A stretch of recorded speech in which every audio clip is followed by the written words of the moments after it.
warahmatullahi wabarakatuh. Waalaikumsalam.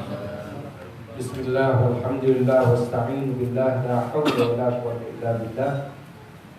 Allahumma salli ala sayyidina Muhammadin ibn Abdullah wa ala alihi wa sahbihi wa wala ma ba'du. Para ikhwan rahimakumullah, mari kita lanjutkan ta'lim kita yang tadi terputus karena masuknya waktu isya dan adanya waktu suara adzan. Maka kita sekarang lanjutkan materi yang tadi, yaitu berbicara keutamaan. Para hadirin rahimakumullah, jadi kita memang sangat penting juga tahu waktu-waktu istijabah, waktu-waktu yang diutamakan oleh Allah Subhanahu wa taala untuk kita. Karena itu bagian dari fadl. Ya. Jadi karunia dari Allah Subhanahu wa taala secara khusus kepada umat Rasulullah sallallahu alaihi wasallam. Oleh karena itu, ya, fadl ini kita manfaatkan sebaik-baiknya, kita gunakan sebaik-baiknya. Akan tetapi yang perlu dicatat di sini, kita beribadah wajib karena Allah semata, bukan karena keutamaan. Ini. Jadi Allah perintahkan kita untuk beribadah ikhlas kepadanya, tidak untuk yang lain. Wa ma umiru illa liya'budullaha mukhlishina lahu-d-din hunafa. Jadi kita tidak diperintah oleh Allah untuk beribadah yang banyak, untuk ini dan sebagainya, kecuali yang diperintah oleh Allah murni beribadah kepada Allah. Oleh karena itu, orang yang beribadah karena keutamaan, maka ketika sudah habis waktu utama, atau kalau di tempat utama seperti di Mekah, setelah keluar dari tempat tersebut, maka ibadahnya berubah. Bahkan bisa saja berhenti sama sekali. Tapi kalau beribadah kepada Allah dimanapun, kapanpun, dalam kondisi apapun, dia akan beribadah sebagaimana mestinya. Jadi di sini letaknya beribadah karena Allah dan beribadah karena mengejar keutamaan. Oleh karena itu, secara tauhid, kalau kita berbicara tauhid kepada Allah Subhanahu wa taala, ya, di mana kita beribadah harus beribadah dalam rangka atau karena melaksanakan perintah Allah, dengan ibadah yang diridhoi oleh Allah. Apa? Agama Allah. Inna dina indallahil Islam. Agama Allah yang benar adalah agama yang dicontohkan oleh Rasulullah sallallahu alaihi wasallam untuk kita. Tujuannya apa? Untuk mendapatkan ampunan Allah, setelah itu keridhaan Allah, puncaknya cinta dan dicintai oleh Allah. Jadi ini, kalau kita beribadah karena keutamaan, maka kita berhenti ketika keutamaan itu sudah habis. Tapi kalau kita beribadah kepada Allah dan karena Allah, maka tidak akan pernah berhenti kapanpun dan dimanapun. Ini perbedaannya. Jadi ini harus kita camkan dan di hati kita masing-masing. Termasuk juga, ya, para hadirin, para ikhwan rahimakumullah, banyak orang beribadah, ya, karena ingin mencari kesenangan. Jadi tidak karena Allah. Tanpa disadari dia melenceng tujuan ibadahnya. Apa? Cari kesenangan. Contohnya, ya, dia ikut haji dan umroh plus. Kemudian kalau di situ ada artis, maka banyak yang ikut. Kenapa? Karena ingin beribadah bareng artis. Jadi tanpa disadari melenceng. Sehingga ya tujuannya apa, nanti bisa selfie bareng dengan artis. Ada ya tokoh seperti pemain bola. Karena ada pemain bola yang ini orangnya taat beribadah, kemudian dijadikan ikon oleh perusahaan untuk menarik konsumen. Banyak orang beribadah ya karena hal tersebut, berarti tidak karena Allah. Termasuk juga yang lebih bahaya bagi orang-orang yang diberi karunia ilmu agama. Kenapa? Ibadah karena yang jadi Yang jadi imam adalah orang yang ceramahnya baik, ceramahnya enak. Ada kan? Ikut karena pembimbing ibadahnya itu adalah orang yang ceramahnya enak. Jadi dia bukan karena Allah, karena tanpa terasa. Tanpa terasa ya dia beribadah karena ingin bareng dengan penceramah yang hebat tadi. Termasuk juga seperti tarawih. Oh, ada imamnya hafid, kemudian bacaannya enak. Di sana aja bacaannya enak. Nah, ini bahaya. Jadi kalau hanya mencari enaknya bacaan Quran, berarti tidak karena Allah. Termasuk juga orang-orang yang diberi suara bagus, hafalannya bagus, jadi imam. Nah, ini juga ujian berat dari Allah Subhanahu wa Ta'ala. Kalau tidak bisa ngatur hatinya, maka tanpa terasa dia beribadah, nyembah makmumnya, bukan nyembah Allah Subhanahu wa Ta'ala. Jadi bacaannya dibagus-bagusin biar makmum senang. Karena yang berjamaah banyak, karena dia jadi imam, senang itu. Kalau saya yang imamin, banyak yang makmum. Berarti dia beribadah karena ingin ngumpulin orang. Apa karena Allah? Tanpa terasa. Orang ini beribadah ya karena selain Allah Subhanahu wa Ta'ala. Tipis, memang tipis.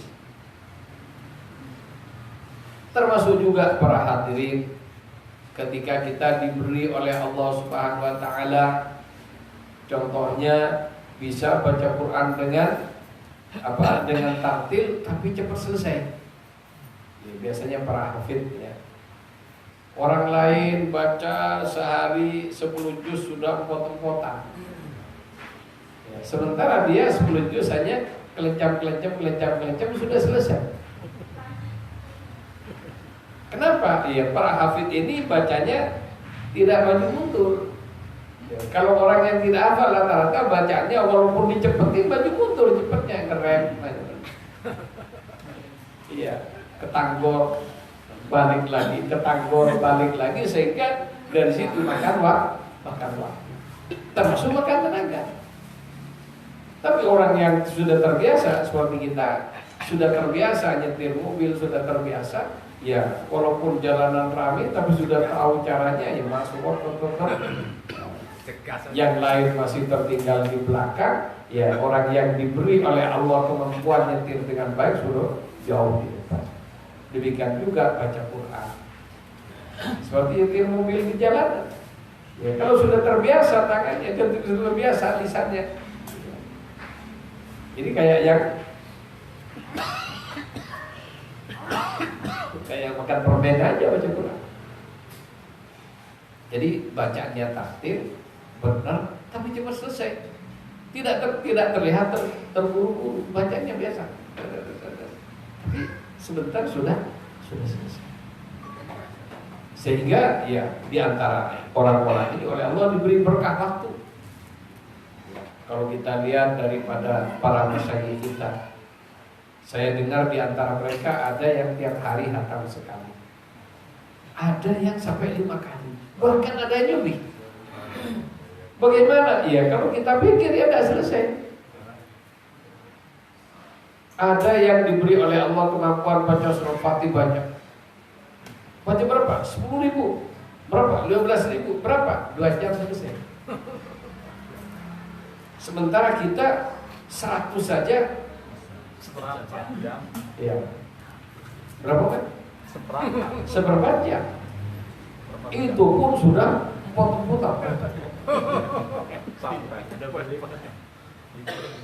Jadi ada orang ya, dengan waktu yang sedikit oleh Allah diberi berkat, waktu yang sedikit bisa baca dengan banyak.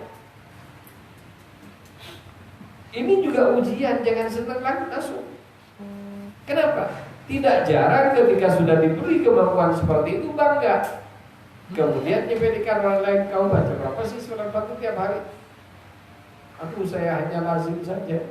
Kadang-kadang lazim pakai selawat yang pendek. Nah itu kan gitu kan? Langsung, waduh, merasa bangga. Kalau saya lazim pakai surat Fatihah. Kemudian setelah itu saya baca surat sekian. Tanpa terasa dia bangga dengan amalnya, dan merasa amal itu murni karena mujahadahnya kepada Allah Subhanahu wa taala. Ini bahaya. Jadi kalau kita diberi kemampuan ibadah yang sholat tahajudnya, ya, qiyamul lailnya, sholat mutlak sampai 100 rakaat sampai 200 rakaat. Ada orang yang diberi oleh Allah kemampuan seperti itu. Tapi ya itu tadi, ada orang tanpa terasa tertipu oleh hatinya sendiri, tertipu oleh nafsunya. Kemudian semakin asik, kemudian dia asik di situ baca banyak dan bangga, dan tidak merasa kalau itu ujian dari Allah Subhanahu. Semua ujian dari Allah. Seperti kita punya uang, orang lain nyari uang 100.000 sampai montang-manting seharian kerja, gajinya tidak sampai 100.000. Oh sampai 100.000, tapi dipotong lain-lain sampai kurang juga dari 100.000. Ada orang sehari, jangankan sehari, dalam waktu yang sangat singkat sudah menghasilkan uang yang lumayan besar, bahkan sangat besar sampai miliaran. Bukan tidak ada orangnya seperti itu, ada. Orang-orang seperti ini diuji oleh Allah. Yang sedikit diuji dengan sedikitnya, yang banyak diuji dengan banyaknya. Yang sedikit ketika tidak sabar dan tidak sadar kalau itu ujian, ngeluh. Yang banyak yang tidak sadar dan juga tidak sadar bahwa itu ujian dari Allah Subhanahu wa taala, bangga besar dadanya. Kemudian cenderung meremehkan kepada mereka yang hanya bisa menghasilkan sedikit. Orang pikir, orang wirid juga banyak seperti itu. Ada bahkan sahabat Nabi ada yang sehari itu hatam 60 kali. Bahkan lebih dari itu. Kenapa? Iya, potensi ya. Jadi kekuatan rohaninya sudah mengalahkan kekuatan jasmani. Ya kalau rohaninya yang membaca, rohani sudah tidak terkooptasi oleh ruang dan waktu. Sehingga ya dengan waktu yang sangat singkat, maka dia bisa membaca yang banyak. Dengan bacaan berzikir jangan sampai merusak makhraj, jangan sampai merusak tajwid, harus tartil. La ilaha illallah. Orang yang diberi berkah waktu oleh Allah, bacaannya santai tapi cepat selesai. Itu. Alon-alon asal kelakon makanya. Lah bukan alon-alon asal kelakon. Enggak. Itu.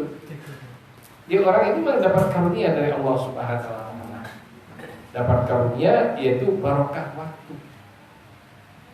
Dan itu bagian dari karomah. Dan diberi karomah ini para aulia itu bukan senang, malah tambah disembunyikan, malu di kelihatan orang. Jadi para aulia menyembunyikan karomahnya seperti dia menyembunyikan auratnya. Gimana? Kalau kita baru bisa dikit sudah warta berita kemana-mana. Sholat tahajud baru 2 rakaat sudah selfie tengah malam langsung diupload ke Facebooknya. Semuanya pada diupload. Jadi sudah dapat 2 rakaat, like. Dapat 4 di-upload lagi dan lain sebagainya. Jadi ini para hadirin, para ikhwan rahimakumullah. Jadi kita harus sadar ibadah karena Allah. Dan kita ya yang beribadah tiap hari dengan baik, dengan banyak dan sebagainya harus bersyukur dan harus tetap ada perasaan adamul amni min. Ini dalam thariqah Tijaniyah salah satu syaratnya adalah adamul amni min. Tidak boleh merasa aman dari ini, makrillah, dari ujian-ujian, jebakan-jebakan perjalanan menuju hadrat Allah Subhanahu wa taala. Kalau kita merasa aman, masuk ke perangkap. Tanpa terasa nafsu juga akhirnya yang tadinya sudah ketinggalan bisa nyusul kita. Ini kan ibadah dengan fisik kita, yang mana fisik ini berada dalam rengkuhan ya kekuasaan nafsu, sehingga dari situlah ya seperti sudah dijelaskan bolak-balik apa itu nafsu, syahwat dan hawa. Banyak orang beribadah hanya sini. Ketika itu sudah lepas, maka kita beribadah ya dengan hati kita. Tapi hati itu punya berhala juga. Apa berhalanya hati? Pahala. Nah ini banyak orang ngejar pahala. Lailatul Qadar ibadah semalaman. Selesai wassalam. Kenapa? Yang dikejar Lailatul Qadar, yang dikejar pahala Lailatul Qadar. Memang benar penting. Bahkan Nabi itu menyuruh kita taharru Lailatul Qadar. Jadi kita harus mengincar, ya, memburu Lailatul Qadar itu. Kalau ini tujuannya tidak kepada Allah tujuannya. Jadi di para ikhwan rahimahullah. Jadi termasuk juga maka banyak orang ibadahnya apa? Karena ingin surga dan takut neraka. Ini berhalanya hati. Wajar kita takut pada neraka. Panas. Bayangin gimana dibakar. Disiksa. Iya, disiksa dibakar lagi. Gimana? Sehingga ya dari situ untuk apa? Ya untuk mereka ya yang imannya masih TK, yang terbayang siksa Allah dan kepedihannya. Di satu pihak yang terbayang surga dan keindahannya. Tapi yang lebih payah lagi saya baca di Facebook kemarin, yaitu promosi minyak wangi ya, perindu surga katanya. Ya, yaitu minyak wangi kasturi yang oleh hadis Nabi itu adalah salah satu jenis minyak wangi di surga. Tapi minyak wangi kasturi di surga tidak sama dengan yang di bumi. Nah, ini juga, ini menggunakan agama untuk kepentingan bisnis tidak benar. Ya perkara sudah promosi ini minyak kasturi yang bagus. Ya. Kasturi itu ya, orang kasih nama bikin minyak wangi dikasih nama kasturi. Adapun kasturi yang sebenarnya di surga ada. Ma'ainun ra'at tidak pernah dilihat oleh mata. Wala udhunun sami'at dan tidak pernah terdengar oleh telinga. Dan tidak pernah terbesit di hati manusia keindahannya, kemegahannya, kalau minyak wangi keharumannya tidak ada. Oleh karena itu ya minyak kasturi dunia ini bukan minyak surga. Ya. Kita merindu surga semua. Tapi lebih bagusnya orang thariqah bukan perindu surga, perindu Allah Subhanahu wa taala. Rindu Rasulnya. Dan kalau sudah kumpul dengan Rasulullah pasti di surga. Tapi orang yang ada di surga belum tentu kumpul Rasulullah. Jadi ini para ikhwan rahimakumullah, jadi hati-hati. Penting ini kita camkan bahwa beribadah karena Allah, jangan karena surga dan takut neraka. Kalau tujuannya biar masuk, kenapa salat zuhur? Biar masuk surga. Iya kan? Paham? Kenapa kau salat zuhur? Biar terlepas dari neraka. Kalau itu tujuannya tidak karena Allah. Coba pertanyaannya, adakah niat sholat zuhur? Kalau kita ini, ya, kalau kita nyuruh orang, kadang-kadang kita tidak punya ongkos yang cukup untuk itu.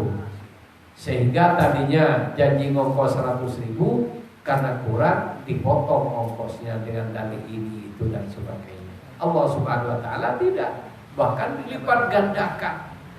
Satu kebaikan dibalas dengan 10 kebaikan. Dan kebaikan yang dibalaskan oleh Allah 10 itu bukan standar dunia, standarnya Allah Subhanahu wa Ta'ala. Jadi standarnya adalah standar Allah. Jadi baca selawat sekali, Allah membalas dengan 10 rahmat. Allah berselawat kepada orang itu 10 kali. Satu selawatnya Allah jangan dibanding dengan langit dan bumi dan seisinya.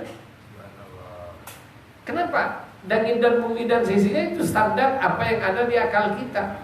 Standarnya Allah di luar kemampuan akal kita. Jadi ini para ikhwan rahmatullah, jadi harus kita camkan bahwa beribadah lillah, jangan karena selain Allah, termasuk karena ingin pahala, ingin surga, takut neraka. Ini orang yang tanya-tanya terus, minta-minta terus, itu tandanya belum yakin kepada janji Allah. Coba orang yang tidak usah di pegawai negeri, kerja di perusahaan yang munafik saja. Di perusahaan yang munafik gaji diberikan pada tanggal, misalnya tanggal 25 diberikan. Ya, saya dulu pernah di anak perusahaan Garuda kerja di situ. Kemudian gajian tiap tanggal 25. Dan tidak ada dari karyawan tanya kapan gajian. Coba orang kantoran ada yang tanya kapan gajian? Ada orang kantor tanya nanya gajinya. Tidak ada. Ketika waktunya sudah masuk ke rekening, kan gitu. Lah kita kepada Allah, ya, kepada perusahaan aja sudah tidak pantas kita tanya kapan gajian. Maksa-maksa minta gaji, padahal sudah jelas. Kalau tanggal 15 minta gaji, boleh enggak? Belum waktunya, ada akan turun. Pecat. Banyak ngomong loh. Jadi demikian juga kepada Allah Subhanahu wa Ta'ala kita harus lebih beradab. Jadi terus bagaimana? Ya sudah, ibadah yang benar, dan Allah sudah punya janji, tidak usah diutik-utik itu janji. Apa? Innallaha la yukhliful. Ya, Allah tidak akan pernah menyalahi janjinya. Pasti. Nah, kalau sudah pasti, tidak usah tanya-tanya. Ibadah. Terus bagaimana? Kan Nabi tanya, Rabbana atina fid dunya hasanah wa fil akhirati hasanah wa qina adzabannar. Di Quran ada. Kan gitu kan? Minta kepada Allah. Nah, itu ad-du'a mukhul ibadah. Doa itu adalah puncak atau inti dari ibadah. Kita menghamba kepada Allah dan kita merasa butuh dengan karunia-Nya. Kemudian kita menyatakan kebutuhan kita dalam doa, bukan maksa Allah. Tidak yang ada, Allah itu harus sesuai dengan nafsu kita. Sehingga doanya kalau boleh dirangkum sama doa orang sebelumnya, minta kaya semua. Betul. Minta kaya semua tidak ada, ya Allah. Saya minta miskin tidak ada. Minta hidup enak semua tidak ada. Minta kesulitan tidak ada. Lah kalau gitu semua diturutin rusak. Coba kaya semua, siapa yang akan jadi tukang tikus. Sama saya nggak ada. Kaya semua. Siapa yang kan jadi jualan cendol? Siapa yang mau jadi ojekan? Tidak ada. Kok kaya semua, miliarder semua, repot semua. Repot disuruh. Kadang jualan itu. Tidak duit semua. Tukang cendol semua. Maka harus Allah ciptakan semuanya bermacam-macam. Kenapa? Agar supaya kehidupan ini berjalan sebagaimana mestinya. Siang ada malam. Ada redup-redup ketika pagi menjelang pagi, ya petang agak terang sampai terang. Puncaknya tengah hari terang, sore agak redup, terus maghrib ya lebih redup, tambah malam tambah gelap. Dan itu sudah sunatullah. Jadi kalau jam 5 sore jangan minta siang hari. Enggak sambung. Jadi minta matahari panas jam 5 sore nggak bisa. Tengah malam minta dijadikan siang tidak bisa. Ya bisa juga tapi harus kiamat. Oh, karena sudah tahu ini doa ini Ismul A'dham, di mana Allah janji kalau orang itu berdoa dengan Ismul A'dham akan diberikan oleh Allah Subhanahu wa taala.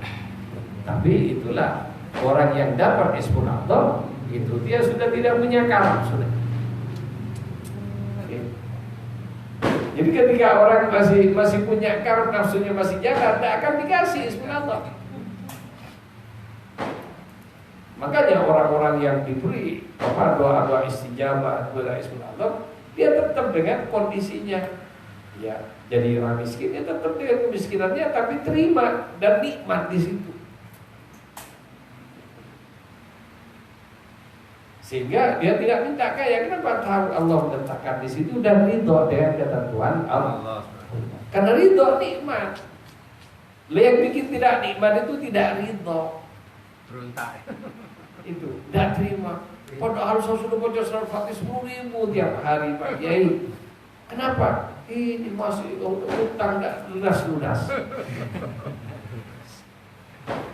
Kenapa? Ya utang itu juga bagian dari caranya Allah menarik kita biar mau berdoa kepada Allah. Kalau tidak ada utang, tidak ada sakit, tidak ada apa, tidak ada yang berdoa. Rumah sakit yang berlaku. Dan semuanya telah berjalan sebagaimana mestinya. Pada waktunya kena penyakit, pada waktunya sembuh dan sebagainya. Ya. Dan kita sebagai hamba-hamba Allah ya adalah hamba yang siap dan ridho dengan ketentuan itu semua. Jadi inti kita berthariqah bukan dengan doa istijabah kita ingin merubah ketentuan Allah, bukan. Jadi yang demikian itu ya orang-orang yang tidak ngerti hakikat ibadah. Hakikat ibadah menghamba. Ini namanya hamba itu budak itu habis kerja dipukulin tidak bisa nuntut. Jadi kalau bisa nuntut bukan budak. Jadi kalau habis kerja minta gaji bukan budak. Berarti pegawai. Lah orang yang kalau dapat gaji, gaji banyak sergap kerja, ya kenceng kerjanya, begitu gajinya turun langsung melorot kerjanya, berarti dia tergolong pegawai yang tidak baik. Apa? Pegawai yang karena gaji kerjanya. Golongan.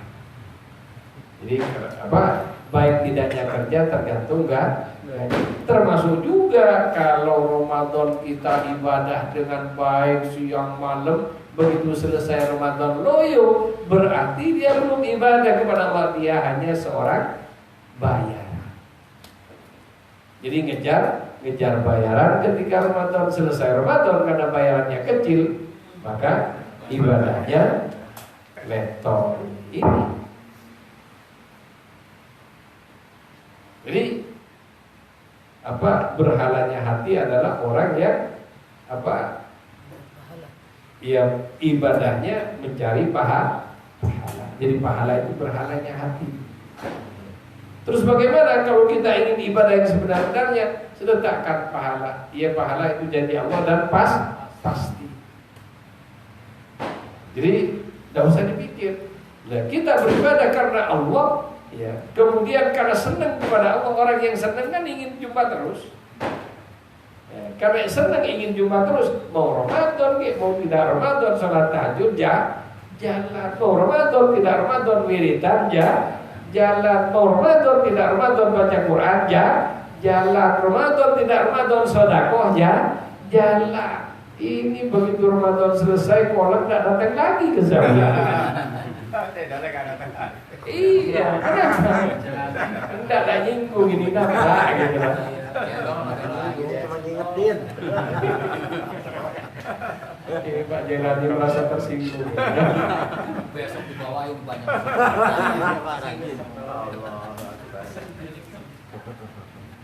Jadi ibadah karena Allah seperti itu. Jadi kapan saja, di mana saja, dalam kondisi apa saja. Jadi kita sulit, itu tetap ibadah. Mudah juga tetap ibadah. Kenapa? Ibadahnya karena Allah, bukan karena sulit, juga bukan karena mudah. Ketika mudah ibadah, dia bersyukur. Ketika sulit, biar kuat bersabar, minta pertolongan kepada Allah. Jadi para nabi pun juga berdoa agar supaya diberi kemampuan bersyukur. Termasuk ketika musibah diberi kemampuan agar bersabar. Jadi kita jangan tertipu oleh amal. Oh, karena bisa baca Quran sekian, oh tepuk dada. Ini baca Quran berapa? Sebulan atau berapa kali? Oh, cemen kalau ini gua. Cemen. Ini gua bisa baca Quran sekian, hatam sekian ini dan sebagainya. Bagus menghatamkan Quran, tapi kalau pas bikin orang lain dicemen-cemen, nah ini yang tidak bagus. Kau baca surah Fatihah berapa sehari? Oh, saya sehari bisa sekian. Bagus. Tapi ketika surah Fatihah dijadikan andalan dalam arti apa? Nanti tidak bersandar kepada Allah, maka itu yang tidak benar. Jadi kalau menyitir pendapatnya, kalamnya Shahibul Hikam Ibnu Athaillah As-Sukandari, di antara tanda-tandanya orang bersandar kepada amal, yaitu menipisnya harapan ketika amal berkurang. Jadi ketika kalau orang bersandar pada amal, ketika amalnya berkurang, tipis juga harapannya kepada Allah. Oh, saya kalau tidak baca hizib tidak enak. Kan gitu kan? Ini bahayanya orang ngamalin hizib dan lain-lain. Jadi akhirnya saya kalau tidak bawa zimat tidak berani keluar rumah. Kenapa? Tuhannya sudah zimat. Ini yang ditakutkan. Jadi bahayanya kita bersandar kepada selain Allah tanpa terasa itu. Masuk ismul azam. Itu semuanya. Doa dan sebagainya kan pada hizib itu ada ismul azam dan lain-lain. Cuma ya ismul azam ini dibuka oleh Allah hanya kepada hambanya yang sudah siap. Kalau ini pakai mau kemana mencari pahala katanya itu gimana Mas itu kan? Salah juga itu. Salah ya Mas ya. Yang benar jadi ridho Allah. Nyari pahala katanya. Iya, nyari pahala iya, jadi bukan nyari Allah. Pahala yang kita cari gitu. Gitu kan banyak yang kayak gitu tuh. Jadi makanya ini kita ngaji, pentingnya ngaji biar benar manhajnya, biar benar tujuan hidup kita ini apa. Meluruskan hati kepada Allah. Jadi niat ibadah karena Allah. Adapun kita berdoa ini bukan niat. Berdoa bagian dari ibadah. Tetap minta, ya Allah, saya mohon dijadikan orang yang husnul khotimah. Minta kepada Allah. Kenapa? Kita sadar kita baik karena ditakdirkan baik oleh Allah. Kita kondisi lagi kurang baik karena memang itu kondisi takdirnya. Jadi orang yang bersandar kepada Allah, kondisi lagi ibadahnya berkurang, tidak berkurang. Harapannya kepada apa? Ketika ibadahnya bagus pun juga tidak bertambah karena bagusnya ibadah. Sehingga ketika bagus ibadahnya ini bersyukur, alhamdulillah, saya oleh Allah diberi apa? Ditakdirkan bisa beribadah dengan baik dan baiknya. Kemudian tidak mencela orang yang ibadahnya sedikit, bahkan yang tidak ibadah sekalipun tidak dicela. Kenapa? Lagi belum diberi oleh Allah. Kenapa? Ada orang, kata Nabi Sallallahu Alaihi Wasallam, dia beribadah siang malam, beribadah siang malam sampai antara surga dengan orang itu tinggal satu langkah saja. Jadi saking baiknya siang malam ibadah bagus, sholat, semua jenis ibadah dilakukan. Sampai antara dia dan surga tinggal satu langkah saja. Tapi kalau Allah menghendaki yang bersangkutan ini masuk neraka, yang tinggal selangkah ini, maka yang selangkah ini keliru fatal sehingga terhapus seluruh kebaikan sebelumnya. Na'udzubillah. Dan orang itu bisa saja masuk neraka. Na'udzubillah. Ada orang yang sepanjang hidupnya berbuat dosa, sampai antara dia dan neraka juga tinggal sejengkal, tinggal satu langkah sudah masuk neraka, dicabut selesai sudah masuk neraka. Tapi ketika Allah menghendaki dia sebagai ahlul jannah, akhir hayatnya diberi amal, yang mana amal yang sedikit di akhir hayat ini menghapus seluruh dosa-dosanya.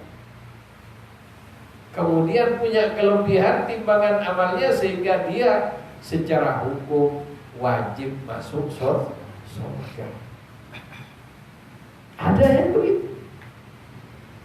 Ya seperti hadis Nabi Sallallahu Alaihi Wasallam tentang taubat. Ada orang yang membunuh orang 99 karena jahatnya dia sudah membunuh 99 orang. Zaman dulu belum ada senjata pemusnah.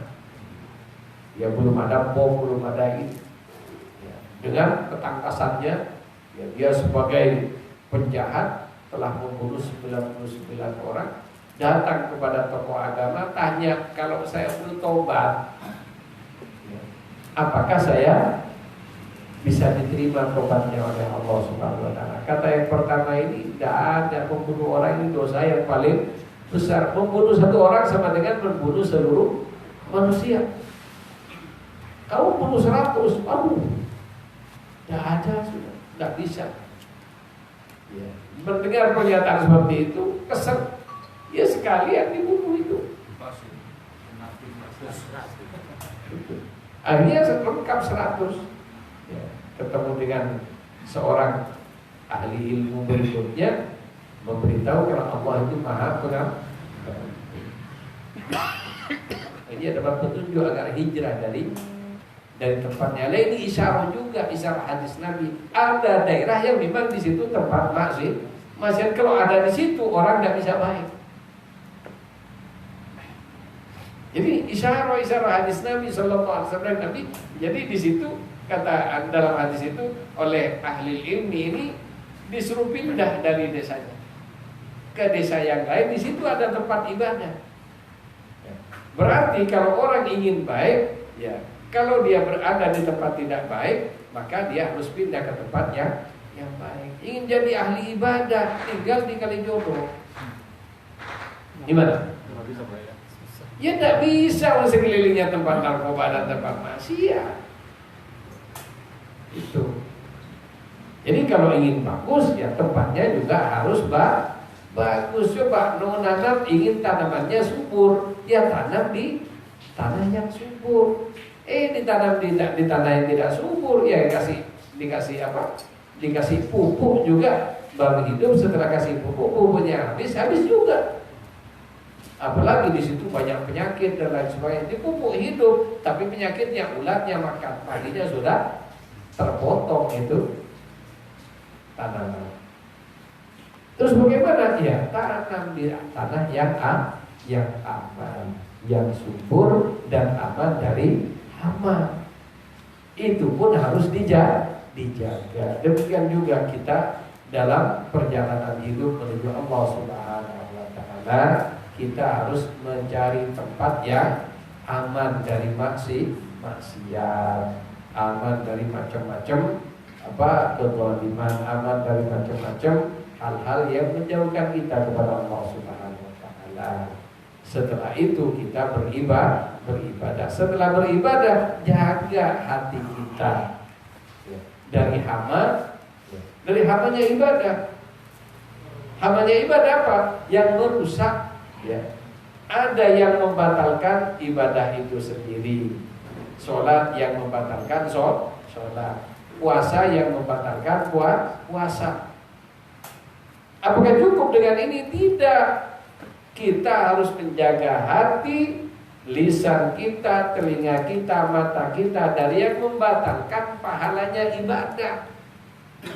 Jadi ada yang membatalkan pahalanya sholat. Dari mana? Dari hati kita. Ada yang membatalkan pahala puasa. Puasanya tidak batal, tapi pahalanya yang batal. Bahkan bisa tekor. Nah ini harus dipelajari. Ya, terutama puncaknya menjaga hati, harus kita benar ibadah kepada Allah. Ibadah kepada Allah, ya. Ibadah kepada Allah diberi ibadah yang baik dan bagus, tidak bangga, tidak mencibir yang lain. Tapi selalu takut kepada Allah, takut nikmat ibadah ini dicabut oleh Allah. Jadi adamul amni min nikmatillah. Jangan sampai tercabut, mohon kepada Allah. Jadi agar supaya iman kita ditetapkan di hati kita. Karena banyak, bahkan terjadi zaman Nabi Sallallahu Alaihi Wasallam pada suatu peperangan, ada orang baru datang masuk ke pasukan Muslim dengan ketangkasan yang luar biasa, banyak membunuh musuh. Jadi banyak membunuh musuh. Kemudian sahabat lapor pada Nabi, ya Rasulullah, alhamdulillah ini ada orang, masya Allah tangkas benar, banyak musuh yang kena sama dia, mati, terluka sehingga tidak berdaya. Kata Rasulullah, dia ahli neraka, dia calon ahli neraka. Sahabat bingung, kok bisa orang seperti ini perjuangannya calon ahli neraka? Bingung sahabat. Akhirnya bolak-balik lapor pada Nabi, masya Allah ya Rasulullah, ini orang hebat benar ini, hero di tempat kita ini. Musuh-musuh kocar-kacir gara-gara dia. Iya, tapi dia ahli neraka. Tambah bingung, diperhatikan setiap hari orang ini tidak banyak ngomong, tidak banyak ini, tapi musuh banyak kalah melalui tangannya. Pada hari-hari berikutnya dia kena, sampai pada waktu apesnya kena luka. Karena luka sudah tidak begitu lihai lagi sebagaimana manusia. Karena sudah tidak lihai, maka bacokan berikutnya membabi buta sehingga dia itu banyak kena luka. Begitu kan perang zaman dulu ada waktu istirahat. Jadi ada waktu istirahat. Pada zaman dulu perang itu ada. Nah, ketika istirahat perang ini orang itu ngadu kesakitan. Setelah itu karena dia sudah tidak mampu dengan menahan sakitnya itu, akhirnya dia bunuh diri. Akhirnya kata sahabat, shadaqallahu wa rasul, maha benar Allah dan Rasul. Ini para hadirin, jangan bangga karena kita bisa berbuat kebaikan sehingga kebaikan itu nanti bisa dicabut oleh Allah. Ini kan sebagaimana hadis Nabi, syirik dan dosa yang membuat Allah tidak bisa memberi ampunan kepadanya secara hukum seperti itu. Jadi kita sekarang bagaimana sebagai ahli thariqah, dari sore sampai malam ibadah, terutama kalau Jumat seperti itu. Kita memang harus bersyukur, tapi jangan sok. Nah, jadi jangan sok karena kita ahli ibadah dan sebagainya langsung orang lain ini dan sebagainya. Kalau saya Oh di tempat lain hailala nggak sampai 1000, di tempat kita 1000. Jangan, bahkan lebih dari 1000 sampai 1600. Wah. Yang lain diremehkan, jangan. Ya. Ayo kita jaga hati kita, kebaikan-kebaikan yang diberikan oleh Allah disyukuri sebagaimana mestinya, dan tetap berdoa kepada Allah agar supaya kebaikan ini jangan sampai dicabut olehnya. Ketika kita mempunyai kekurangan, mempunyai khilaf, jangan putus asa dengan rahmat Allah. Mohon kepada Allah agar kekurangan-kekurangan ini dicabut dan diganti dengan kelebihan-kelebihan dari Allah Subhanahu wa taala. Jadi itu. Jadi berhalanya orang dapat al-arif billah kan keren. Al-arif, al-allamah, al-arif billah. Asy-syekh kan. Hebat kan? Tanpa terasa ahli ibadah ingin dapat panggilan seperti itu. Ini bahaya. Tanpa terasa dia beribadah, baca ini, baca itu, agar supaya sampai dengan martabat ahlul ma'rifatillah. Kalau itu tujuannya, itu juga bukan tujuan kepada Allah. Itu juga bagian dari berhala. Tambah tipis kan? Itu. Jadi kita beribadah kepada Allah perkara diberi ma'rifah oleh Allah, dibuka hijab dan lain sebagainya, itu urusan Allah. Tidak, ya sudah bersabar. Kenapa? Allah menghendaki kita seperti itu, dan itu yang terbaik bagi kita. Kenapa? Untuk bisa mencapai makom tersebut juga harus dipersiapkan fisik, roh dan rohaninya. Ya, orang yang gagah, kuat, perkasa, tapi rohaninya tidak mampu, diberi makrifat sedikit aja sudah tidak akan mampu. Contoh, contohnya Raja Maulai Sulaiman Maroko. Maulai Sulaiman Maroko ini adalah dzurriyyatun Nabi sallallahu alaihi wasallam. Syarif. Tapi Allah kasih dia cahaya kepemimpinan. Dia ditakdirkan oleh Allah jadi raja, pemimpin yang Masya Allah hebat. Kalau Sayyidi Syekh radhiyallahu an, cahayanya adalah cahaya wilayah, cahaya kewalian. Sehingga dia setiap saat melihat Nabi sallallahu alaihi wasallam mampu. Mulai Sulaiman ini ingin melihat wajah Rasulullah sallallahu alaihi wasallam dalam keadaan yaqdhah. Jadi Maulai Sulaiman ini ingin melihat wajah Nabi dalam yaqdhah. Itu pun para ikhwan, orang yang melihat Rasulullah sallallahu alaihi wasallam yang sampai yaqdhah sekalipun, kalau makrifahnya belum sempurna, itu tidak akan sama. Sekarang melihat begini, melihat lagi lain, melihat lagi lain, melihat. Kenapa? Belum sempurna makrifahnya. Oleh karena itu, apalagi hanya mimpi. Sehari mimpi 100 kali misalnya, 100 kali itu tidak sama. Melihat Nabi semua. Hatta yaqdhah. Yang bisa melihat Nabi yang sebenar-benarnya dan tidak berubah-ubah, itu mereka yang mencapai kamalul ma'rifah ilallah, yang sempurna hijabnya pada muayyanah, sudah terang benderang tanpa hijab sedikit pun. Nah, itu yang mampu. Dan Maulai Sulaiman ini ingin sekali, rindu, katanya saya cucunya Nabi, tapi sampai sekarang tidak pernah melihat wajah Nabi. Rindu sampai kurus, itu sampai kurus. Dan Maulai Sulaiman ini termasuk salah satu sahabat, ya, santri Syekh Ahmad bin Muhammad At-Tijani radhiyallahu.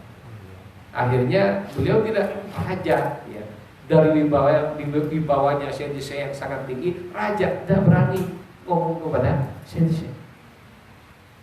Jadi yang berani ngomong sama Syekh ini diantaranya Siti Ali Harazim, termasuk Syekh itu Muhammad Abdullah.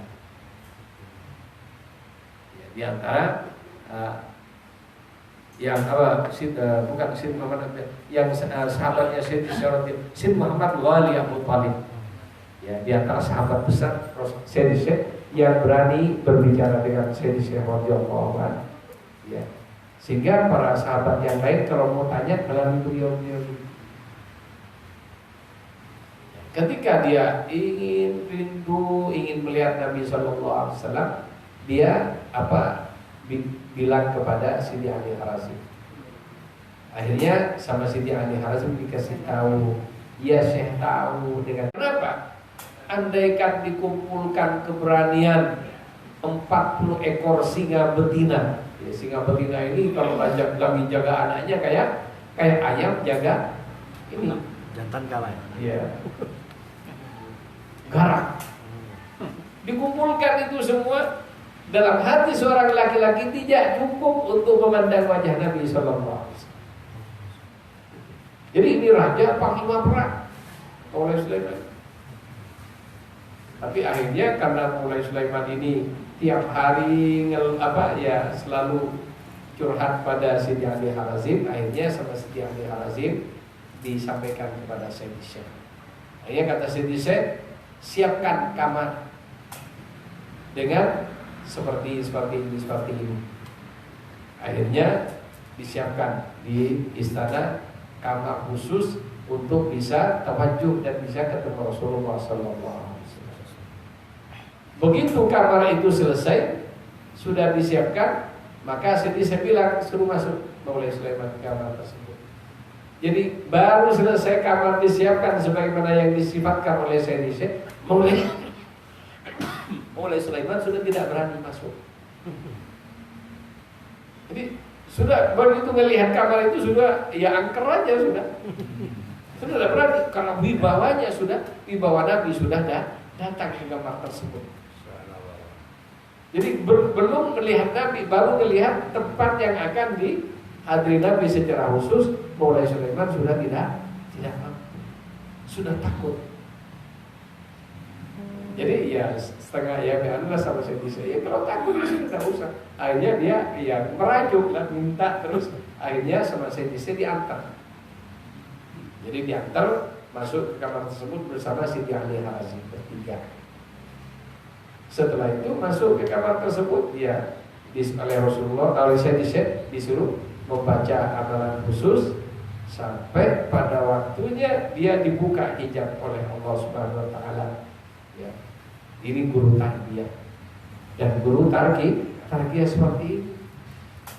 Jadi bisa mengajak muridnya khalwat dan bisa menyingkap hijab di hati muridnya. Ya, orang yang tidak bisa, ya tidak akan mampu, ya tidak akan diterima. Karena memang mampu, bisa diantar dengan nilai yang dengan bekal yang pas-pasan. Akhirnya Maulai Sulaiman dengan izin Allah dibuka hijab dan melihat Rasulullah dalam sadar. Begitu dia melihat Rasulullah Sallallahu Alaihi Wasallam dalam sadar, sekejap langsung hilang akal, pingsan langsung. Dan pingsannya tidak tanggung-tanggung dalam waktu yang lama. Adapun Syekh dan Sidi Ali Harazim karena cahaya yang ada pada dia memang cahaya wilayah, maka ya beliau berdua ya tidak ada masalah. Adapun raja karena cahayanya bukan cahaya wilayah tapi cahaya cahaya kepemimpinan, maka ya dia tidak mampu menyandang martabat tersebut sehingga dia pingsan setelah melihat Nabi Sallallahu Alaihi Wasallam. Dengan pandangan sekejap ini sudah langsung beliau begitu sadar, dia mengatakan pokoknya saya, keluarga saya sampai ya kuda-kuda saya itu dijadiin semua katanya. Artinya semuanya sudah diwakafkan ke Syekh radhiyallahu anhu. Dia sebagai tijani, istrinya, anaknya, sehingga kerajaan Maroko sampai dengan saat ini keluarga kerajaan Thariqahnya Thariqah Tijani. Jadi sebagai bentuk terima kasih raja kepada Syekh radhiyallahu anhu yang dibuka, yang telah membantu membuka hijabnya sehingga yang mengetahui Rasulullah walaupun hanya sekejap, tapi nikmatnya lebih nikmat dari apa yang dia dapatkan seumur hidup. Jadi berjumpa Nabi SAW adalah sesuatu yang sangat nikmat, sehingga para aulia ini menjadi salah satu salah satu yang menjadi idaman baginya, ingin ketemu dengan Rasulullah. Ya semoga kita dapat. Amin. Walaupun dengan mimpi dan sebagainya, ya kita berserah kepada Allah yang terbaik menurut Allah Subhanahu wa Ta'ala untuk kita sesuai kemampuan kita. Karena ya jangankan melihat Rasulullah, melihat Sayyidina radhiyallahu anhu. Jadi ada orang yang kerjanya ziarah kemana-mana, dan dia berhasil utuh. Kemudian ya setelah tahu dengan keutamaan Thariqah Tijaniyah, dia ingin diambil Thariqah Tijaniyah. Datang kepada Sayyidina Syekh radhiyallahu anhu. Kata Sayyidina Syekh, syaratnya kamu tinggalkan seluruh amalan kamu. Gimana? Di antara amalannya adalah ziarah kepada para aulia. Gimana ini? Padahal ini yang sudah membawa saya sukses menjadi seorang wali, disuruh tinggal sama Sayyidina. Kemudian dia bilang, kalau ini tidak bisa saya tinggalkan, ya sudah, kamu tidak bisa ngambil Thariqah saya. Kalau mau ngambil Tijaniyah, ini syaratnya. Kemudian orang ini pulang, tapi penasaran, kok saya tidak boleh ziarah kepada yang lain, harus ditinggalkan yang lain? Memangnya saya Tijaniyah ini kayak apa sih makomnya? Akhirnya dia penasaran, istikharah. Setelah itu dia mimpi Sayyidina Syekh radhiyallahu anhu, dia melihat Sayyidina Syekh melihat wujud Sayyidina Syekh radhiyallahu anhu memenuhi seluruh alam raya ini dipenuhi oleh Sayyidina Syekh radhiyallahu anhu. Kemudian bangun. Setelah bangun, dia sadar, kalau begini memang pantas Sayyidina ini berkata seperti itu dengan syarat-syaratnya, thariqahnya seperti itu. Kalau begitu saya mau datang pada beliau. Mau datang, tidak bisa. Bingung, tidak tahu jalan menuju Zawiyah. Padahal dia tadinya dari Sayyidina Syekh radhiyallahu anhu. Setelah mimpi ngelihat Sayyidina Syekh begitu, bingung dia, tidak tahu jalan. Dan Sayyidina Syekh lagi berkumpul dengan ikhwan, dengan para sahabatnya, langsung bilang, itu si fulan jemput, ada di situ, bawa ke sini, dia mau ke sini, tapi tidak tahu jalan. Ini bawa sampai di depan Sayyidina Syekh radhiyallahu anhu. Orang ini sudah ingin menyampaikan apa yang dia alami dalam mimpinya. Semua Sayyidina Syekh dikasih isyarat, diam. Setelah dekat, Sayyidina Syekh bilang, jangan kamu ceritakan mimpimu pada siapapun. Kalau kamu katakan itu, kamu akan mati seketika. Kenapa? Yaitu baru menceritakan mimpi aja akibatnya kayak ini masalah khususnya. Makanya ya kita kalau dapat kabar-kabar khusus itu jangan pas di share di Facebook diceritakan pada semua orang, bukan kayak gitu. Diam. Ya. Lapor pada rekordannya. Kemudian setelah itu orang ini ya diterima oleh Sayyidina Syekh karena menerima syarat semuanya. Ya, tanpa babi lagi siap menerima semua syarat dalam Thariqah Tijaniyah. Akhirnya diberi wirid Thariqah Tijaniyah. Sebagaimana kalam bisyarah. Jadi kalam bisyarah ini Nabi wafat berbicara langsung kepada orang yang masih hidup. Namanya bisyarah. Dasarnya lahumul busyra fil hayatid dunya wa fil akhirah. Lahumul busyra fil hayatid dunya wa fil akhirah. Di surah Yunus ayat 64. Jadi Nabi menyatakan ashabi fuqara'uka fuqara'i talamiduka talamidi ashabuka ashab. Ini kita bersyukur, tidak usah banyak macam-macam, kerjakan terutama yang wajib dengan sebaik-baiknya. Punya waktu kita membaca wirid ikhtiyariyah setelah sempurna yang yang wajib. Jangan sampai kita yang wajib dikerjakan asal-asalan karena ngejar waktu untuk baca wirid ikhtiar, itu salah. Itu tertipu. Yang wajib diistimewakan. Jadi orang-orang yang para masyayikh yang selalu fatihnya puluhan ribu, khatam Quran setiap hari sekian kali, tapi begitu baca wirid lazim, tidak ada yang seperempat jam selesai, tidak ada. Jadi yang banyak di atas setengah jam. Padahal kalau baca selawat fatih, dia ribuan sekejap saja selesai.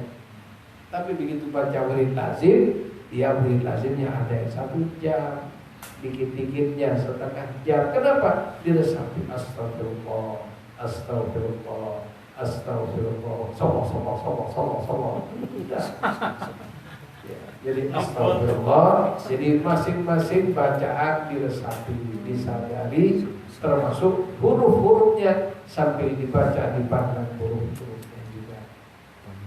Artinya, maknanya, dan juga bersimpuh di hadapan Allah Subhanahu wa taala. Niyabatan an Syekh Ahmad At-Tijani radhiyallahu an, dengan merasakan dia membaca di hadapannya Rasulullah sallallahu alaihi wasallam. Dibaca astagfirullah, dibaca salat Fatih dengan tartil, la ilaha illallah dengan tartil juga. Ketika wafat juga seperti itu. Ailalah juga seperti itu. Jadi bukan laklen. Ini tidak ketemu apa artinya kalau laklen. Kelalen. Jadi dan termasuk juga ketika wirid, jangan usah pakai action kayak orang gila, tidak usah. Di Tijani tidak ada model. Jadi di Zawiyah sampai khalifah aja kalau wirid dia tenang, tidak sampai action macam-macam. Karena ada ya, yang ini akhirnya jadi fitnah oleh orang-orang yang tidak senang thariqah, dianggap thariqah seperti itu. Sementara yang benar tidak disebut-sebut, malah yang ada penyimpangan. Sampai ada orang di-upload di Facebook wiridan, la Allah sampai salto dan sebagainya, ngapain sebagainya. Sampai apa lagi yang itu ya, tidak ada. Jadi thariqah Tijani ini adalah thariqah yang sejalan dengan syariat Rasulullah, syariat Islam yang dicontohkan oleh Rasulullah sallallahu alaihi wasallam. Sampai saya menyatakan idza sami'tum anni syai'an fazinuhu bimizan syar'. Fama wafaqa faqulu, fama khalafa fatruku. Kalau kamu mendengar, melihat, menerima sesuatu dariku, kata Syekh, maka timbang hal tersebut dengan neraca syariat, Al-Quran dan Sunnah, termasuk pendapatnya para ulama Ahlus Sunnah. Yang cocok ambil, yang tidak dibuat. Cuma ya karena saya itu sudah alim dalam ilmu zahir, sampai sejak umur 16 tahun sudah martabatnya sebagai mufti, sampai umur 20 tahun beliau getol dengan ilmu-ilmu zahir, kemudian menyelami ilmu batin sampai umur 40 tahun baru beliau mendapatkan amanah thariqah ini. Maka apa yang dilakukan oleh beliau baik dalam masalah syariah maupun thariqahnya dijamin sesuai sejalan dengan Al-Quran dan Sunnah Rasulullah SAW. Dan kita sebagai murid jangan mendahului